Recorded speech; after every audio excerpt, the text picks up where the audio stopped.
नमस्कार जोहार, आपका स्वागत है खबर छत्तीसगढ़ में। तो आइए जानते हैं छत्तीसगढ़ के हर छोटे बड़े शहर से 25 फटाफट बड़ी खबरों को। इससे पहले यदि आप वीडियो को लाइक नहीं किए तो लाइक कर दीजिए और चैनल में नए हैं तो चैनल को सब्सक्राइब कर लीजिए। और आप वीडियो को कहां से देख रहे हैं कमेंट बॉक्स में हमें जरूर बताइए। पीएम मोदी बोले नवा रायपुर बनेगा प्रदेश की पहली सोलर सिटी, कहा आचरण ही धर्म है। ये छत्तीसगढ़ स्थापना दिवस के मौके पर प्रधानमंत्री नरेंद्र मोदी आज रायपुर में उन्होंने ब्रह्मा कुमारी संस्थान के शांति शिखर ध्यान केंद्र का उद्घाटन कर कार्यक्रम को संबोधित किया। उन्होंने कहा कि हमारे यहाँ कहा जाता है कि आचरण ही सबसे बड़ा धर्म, तप और ज्ञान है। आचरण से क्या कुछ सिद्ध नहीं हो सकता। इससे पहले पीएम मोदी नवा रायपुर में सत्य साई हॉस्पिटल पहुंचे थे, जहां उन्होंने 2500 बच्चों से बातचीत की थी। यह वही बच्चे जिनकी हार्ट सर्जरी सत्य साई हॉस्पिटल में हुई है। वह पीएम मोदी इन बच्चों से बड़े स्नेह के साथ मिले। उन्होंने एक बच्चे को गले भी लगाया था। प्रधानमंत्री ने अपने संबोधन में नवा रायपुर को प्रदेश की पहली सोलर सिटी बनाने की घोषणा की। उन्होंने कहा कि पर्यावरण संरक्षण के क्षेत्र में भारत पूरी दुनिया के लिए नेतृत्व कर रहा है। हमें प्रकृति से केवल लेने का भाव नहीं बल्कि लौटाने की सोच भी रखनी चाहिए। यह जरूरी है। भारत ने मिशन लाइफ के माध्यम से इसी दिशा में कदम बढ़ाया है। मोदी ने किया नए विधानसभा भवन का लोकार्पण, जाने इस भवन की खासियत। जब प्रधानमंत्री मोदी ने शनिवार को छत्तीसगढ़ के नए अत्याधुनिक और भव्य विधानसभा भवन का लोकार्पण किया। यह भवन केवल एक खूबसूरत इमारत ही नहीं बल्कि छत्तीसगढ़ की समृद्ध संस्कृति, परंपरा और आस्था का प्रतीक भी है। धान का कटोरा कहलाने वाले छत्तीसगढ़ की पहचान को इस भवन की वास्तुकला में बखूबी से पिरोया गया। विधानसभा के सदन की सीलिंग पर धान की बालियां और पत्तियों को उकेरा गया, जो प्रदेश की कृषि प्रधान संस्कृति का प्रतीक है। भवन के ज्यादातर दरवाजे और फर्नीचर बस्तर के पारंपरिक काष्ठ शिल्पियों द्वारा बनाए गए। इस तरह नया विधानसभा भवन आधुनिकता और परंपरा का एक जीवंत संगम बन गया है। पीएम मोदी से महिलाओं की डिमांड, गोल्ड और एलपीजी सिलेंडर सस्ता करवा दीजिए, शराब पर लगाओ बैन। ये छत्तीसगढ़ स्थापना रजत जयंती वर्ष के कार्यक्रम में 1 नवंबर 2025 को प्रधानमंत्री मोदी नया रायपुर पहुंचे। नया रायपुर में छत्तीसगढ़ राज्य उत्सव के उद्घाटन कार्यक्रम में प्रधानमंत्री की एक झलक पाने के लिए दूर दूर से लोग पहुंचे। इस दौरान लोगों ने छत्तीसगढ़ स्थापना की 25वीं वर्षगांठ पर राज्य और केंद्र सरकार की कई योजनाओं की तारीफ की, तो कुछ मामलों में सरकार को उचित कदम उठाने के सुझाव भी दिए। प्रधानमंत्री बोले कुछ लोग संविधान की किताब दिखाकर बहाते घड़ियाली आंसू, 14,260 करोड़ रुपए की दी सौगात। जब प्रधानमंत्री मोदी शनिवार को छत्तीसगढ़ राज्य के गठन के 25 वर्ष पूरे होने के उपलक्ष्य में नवा रायपुर में आयोजित रजत जयंती महोत्सव कार्यक्रम में शामिल हुए। इस मौके पर उन्होंने कहा कि छत्तीसगढ़ की विकास यात्रा ने बीते 25 वर्षों में एक नई दिशा प्राप्त की है। प्रधानमंत्री ने राज्य के लोगों को शुभकामनाएं देते हुए कहा कि अटल बिहारी वाजपेयी जी के नेतृत्व में जब यह राज्य बना था तब एक नई युग की शुरुआत हुई थी।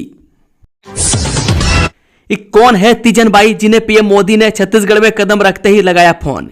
यह छत्तीसगढ़ राज्य उत्सव 2025 कार्यक्रम में शिरकत करने वाले प्रधानमंत्री मोदी शनिवार को नवा रायपुर पहुंचे। इस दौरान उन्होंने छत्तीसगढ़ की सुप्रसिद्ध पंडवानी गायिका और पद्म विभूषण से सम्मानित तीजन बाई के परिजनों से फोन पर बात कर उनका हालचाल जाना। तीजन बाई की बहू वेणु देशमुख ने मीडिया से बातचीत करते हुए कहा कि उनके पास प्रधानमंत्री मोदी के सचिव का फोन आया था। उन्होंने कहा, आपसे प्रधानमंत्री मोदी बात करना चाहते हैं। मैं उनकी आवाज सुनकर आश्चर्यचकित रह गए। जब मैंने प्रधानमंत्री की आवाज सुनी और उन्होंने नमस्ते किया तो उन्होंने कहा, मैं प्रधानमंत्री मोदी बोल रहा हूं। आधार कार्ड को लेकर बदल गए ये नियम, जानिए क्या बदलाव हुए। जो नए महीने की शुरुआत के साथ ही भारत नागरिकों की पहचान से जुड़े सरकारी डॉक्यूमेंट आधार कार्ड को लेकर भी नियम बदल गए। नियमों में नए बदलाव के साथ अब आधार कार्ड धारक को आधार कार्ड में किसी बदलाव के लिए आधार कार्ड सेंटर जाने की जरूरत नहीं पड़ेगी। भारतीय विशिष्ट पहचान प्राधिकरण के अनुसार यूजर्स के लिए प्रक्रिया को आसान और सहज बनाने के लिए अब आधार कार्ड धारक की डेमोग्राफिक जानकारियों को ऑनलाइन ही अपडेट करवाया जा सकेगा। आधार कार्ड धारक अब अपने नाम, एड्रेस, डेट ऑफ बर्थ और मोबाइल नंबर जैसी जानकारियों को ऑनलाइन ही अपडेट कर सकेंगे। इस छत्तीसगढ़ स्थापना दिवस पर रेलवे स्टेशन में चला राजकीय गीत, जोहार छत्तीसगढ़ पार्टी ने पत्र देकर की थी मांग। ये छत्तीसगढ़ राज्य स्थापना दिवस के अवसर पर जोहार छत्तीसगढ़ पार्टी ने राजगढ़ रेलवे स्टेशन में छत्तीसगढ़ के राजकीय गीत आरपा पेरी के धार बजवाकर प्रदेशवासियों की भावनाओं को सम्मान दिया। जानकारी के अनुसार जोहार छत्तीसगढ़ पार्टी द्वारा इससे पूर्व 29 अक्टूबर को DRM के नाम एक पत्र देकर मांग की गई थी कि जैसे बिहार की संस्कृति के प्रतीक छठ पर्व पर छत्तीसगढ़ के विभिन्न रेलवे स्टेशनों पर भोजपुरी छठ गीत चलाए गए, वैसे ही 1 नवंबर को छत्तीसगढ़ के सभी रेलवे स्टेशनों पर राजकीय गीत चलाए जाए। पार्टी का कहना था कि इस कदम से छत्तीसगढ़ महतारी का मान सम्मान बढ़ेगा और राज्य के 3.5 करोड़ छत्तीसगढ़ वासियों की भावनाओं का आदर होगा। शौर्य पदक सम्मान की घोषणा, शहीद ASP आकाश राव गिरिपुंजे समेत 14 जाबाज पुलिस कर्मियों को मिलेगा सम्मान। ये छत्तीसगढ़ पुलिस मुख्यालय ने छत्तीसगढ़ शौर्य पदक सम्मान की घोषणा कर दी। छत्तीसगढ़ राज्य स्थापना दिवस के मौके पर शहीद ASP सुकमा आकाश राव गिरिपुंजे समेत 14 जाबाज पुलिस कर्मियों को यह सम्मान दिया जाएगा। अलंकरण समारोह 5 नवंबर को आयोजित किया जाएगा। अलंकरण समारोह में शहीद ASP के परिजन शामिल होंगे। एकादशी पर वेंकटेश्वर मंदिर में भगदड़ से 10 श्रद्धालुओं की मौत, देखें पूरी जानकारी। जहां आंध्र प्रदेश के श्री काकुलम स्थित काशी बुग्गा मंदिर में भगदड़ मचने से 10 लोगों की मौत की खबर है। बताया जा रहा है कि आज एकादशी के दिन काशी बुग्गा स्थित वेंकटेश्वर स्वामी मंदिर में श्रद्धालुओं की भारी भीड़ जुटी थी। इसी दौरान भगदड़ मच गई। इस घटना में कई लोगों के हताहत होने की खबर है। चंद्रबाबू नायडू ने बताया, त्रासदी आंध्र प्रदेश के मुख्यमंत्री चंद्रबाबू नायडू ने इस त्रासदी पर दुख व्यक्त करते हुए श्रद्धालुओं की मौत को हृदय विदारक बताया। इस घटना पर प्रतिक्रिया देते हुए आंध्र प्रदेश के मुख्यमंत्री N चंद्रबाबू नायडू ने एक्स पर एक पोस्ट में कहा, श्री काकुलम जिले के काशी बुग्गा वेंकटेश्वर मंदिर में हुई भगदड़ से मुझे बहुत दुख है। यह बहुत दुखद है कि इस दुर्भाग्यपूर्ण घटना में श्रद्धालुओं की मृत्यु हो गई। मैं पीड़ितों के परिवारों के प्रति अपनी गहरी संवेदना व्यक्त करता हूं। मोदी ने किया रोड शो, युवाओं, महिलाओं और बुजुर्गों ने किया आत्मीय स्वागत। जब प्रधानमंत्री मोदी रायपुर के 1 दिवसीय दौरे पर, इस दौरान एयरपोर्ट से लेकर ब्रह्मा कुमारी के शांति शिखर भवन तक पीएम मोदी ने रोड शो किया। सड़क के दोनों ओर बड़ी संख्या में लोग प्रधानमंत्री की एक झलक पाने के लिए उमड़ पड़े, जहां लोग ने हाथ हिलाकर और बैनर पोस्टर लहराकर उनका गर्मजोशी से स्वागत किया। एयरपोर्ट पर लैंड करने के बाद उन्होंने श्री सत्य साई संजीवनी चाइल्ड हार्ट हॉस्पिटल में आयोजित दिल की बात कार्यक्रम में हिस्सा लिया। इस दौरान प्रधानमंत्री ने हृदय रोग का सफल ऑपरेशन करा चुके करीब 2500 बच्चों के साथ संवाद किया। इसके बाद पीएम मोदी ने ब्रह्म कुमारी के शांति शिखर भवन का लोकार्पण किया। वहीं श्री अटल बिहारी वाजपेयी जी की प्रतिमा का अनावरण कर नए विधानसभा भवन का लोकार्पण कर रहे हैं। जनता को जल्द मिलेगी सिटी बस की सौगात, जांजगीर चंपा की सड़कों पर दौड़ेगी सिटी बस। जिले में 2015 से 10 सिटी बस का संचालन किया जा रहा था, लेकिन कोरोना काल के बाद सभी सिटी बस के पहिए थम गए और नेला के बस स्टैंड पर सिटी बस पूरी तरह कबाड़ हो गया। 5 सिटी बस नेला स्टैंड में रखे थे, जिसे असामाजिक तत्वों के द्वारा आग के हवाले कर दिया गया। सिटी बस के पार्ट्स चोरी हो गए। एक बस बलौदा थाना में पड़े पड़े खराब हो गए। वहीं जांजगीर से लगे जरवे गांव में 2 सिटी बस रोड के किनारे में पड़े पड़े खराब हो गए। जांजगीर चंपा के आम जनताओं को फिर से एक उम्मीद है कि जिले में पुनः सिटी बस चला जाएगा।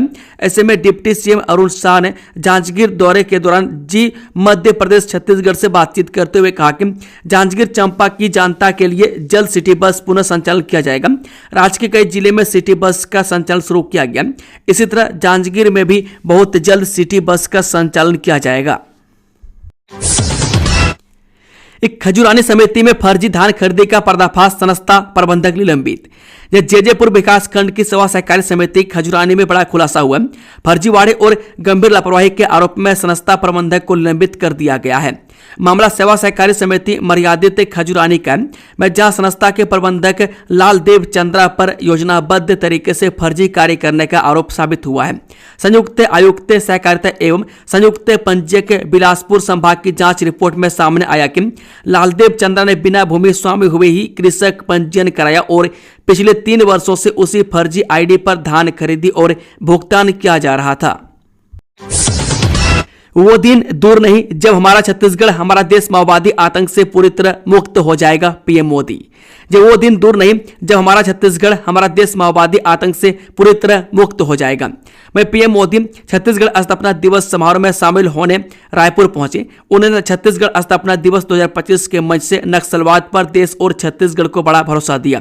पीएम मोदी ने कहा कि माओवादी आतंक के कारण लंबे समय तक छत्तीसगढ़ के आदिवासी इलाके सड़कों से वंचित रहे, बच्चों को स्कूल नहीं मिले, बीमारों को अस्पताल नहीं मिले, जो जहां थे बम से उड़ा दिया जाता था, डॉक्टरों और टीचरों को मार दिया जाता था। दशकों तक शासन करने वाले एयर कंडीशन कमरों में बैठकर जीवन का आनंद लेते रहे, लेकिन मोदी अपने आदिवासी भाई बहनों को हिंसा के इस खेल में बर्बाद होने के लिए नहीं छोड़ सकता है। पीएम मोदी ने किया डिजिटल जनजातीय संग्रहालय का उद्घाटन, वीर आदिवासी नायकों को किया नमन। देश के पहले डिजिटल ट्राइबल म्यूजियम का उद्घाटन प्रधानमंत्री मोदी ने किया। छत्तीसगढ़ के 25वें स्थापना दिवस पर पीएम मोदी ने यह सौगात जनता को दी। इस डिजिटल म्यूजियम में आदिवासियों का जनजीवन, जन नायकों की गौरव गाथा, लोक संस्कृति को नवीन तकनीक के साथ वर्चुअल रियलिटी के माध्यम से प्रस्तुत किया गया। आदिवासी संग्रहालय को देखने के बाद पीएम मोदी ने इसकी जमकर सराहना की। पीएम ने कहा कि इस म्यूजियम को देखकर हम ये समझ सकते हैं कि कैसे हमारे वीर नायकों ने देश की आजादी और समाज को बदलने की दिशा में काम किया। छत्तीसगढ़ के पहले मुख्यमंत्री के बेटे अमित जोगी हाउस अरेस्ट, नई विधानसभा से मिनी माता का नाम हटाने पर नाराजगी। छत्तीसगढ़ स्थापना दिवस और नए विधानसभा भवन के उद्घाटन से पहले जनता कांग्रेस छत्तीसगढ़ के अध्यक्ष अमित जोगी को रायपुर सिविल लाइन में हाउस अरेस्ट कर लिया गया, जिसके बाद अमित जोगी ने अपनी सिविल लाइन स्थित आवास में ही काले कपड़े पहनकर विरोध धरना शुरू किया। आपको बता दें कि अमित जोगी छत्तीसगढ़ के पहले मुख्यमंत्री अजीत जोगी के बेटे हैं। बस्तर की खूबसूरती और संघर्ष को दिखाएगी फिल्म माटी, सरेंडर कर चुके नक्सलियों ने भी किया काम।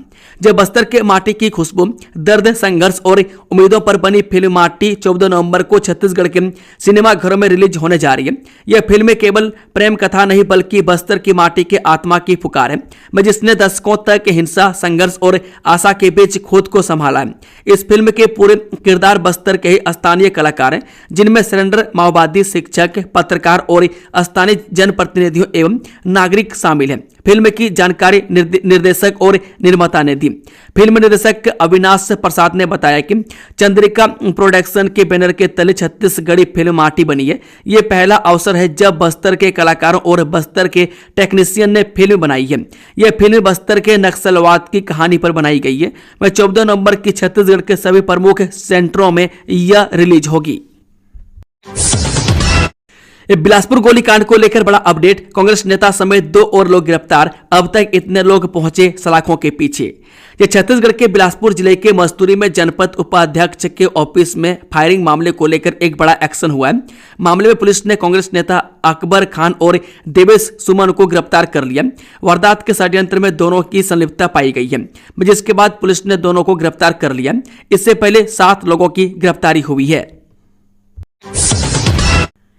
माता बहनों को अपने बच्चों के लिए रोते बिलखते नहीं छोड़ सकता, राज्य उत्सव के मंच से पीएम मोदी ने कही ये बातें। देखें तस्वीरें। जब प्रधानमंत्री मोदी छत्तीसगढ़ के नवीन विधानसभा भवन का लोकार्पण किया और राजकीय स्थापना समारोह में उपस्थित सांसदों, विधायकों और जनसमूह को संबोधित भी किया, जिसके बाद पीएम मोदी राज्य उत्सव स्थल पहुंचे। यहां उन्होंने छत्तीसगढ़ के रजत महोत्सव में शामिल हुए और राज्य उत्सव का शुभ आरंभ किया। विष्णुदेव साय का बड़ा बयान, राज्य का सपना अटल जी ने देखा, उसे साकार कर रहे हैं पीएम मोदी। जब प्रधानमंत्री मोदी छत्तीसगढ़ के 25वें स्थापना दिवस समारोह में शामिल हुए, वे सुबह सत्य साई अस्पताल पहुंचे, जहां उन्होंने दिल की बात कार्यक्रम में हिस्सा लिया। इसके बाद उन्होंने ब्रह्मा कुमारीज प्रजापिता संस्थान के आध्यात्मिक कार्यक्रम में शिरकत की। भारतीय टेनिस स्टार खिलाड़ी रोहन बोपन्ना ने की संन्यास की घोषणा, सोशल मीडिया पर किया भावुक पोस्ट।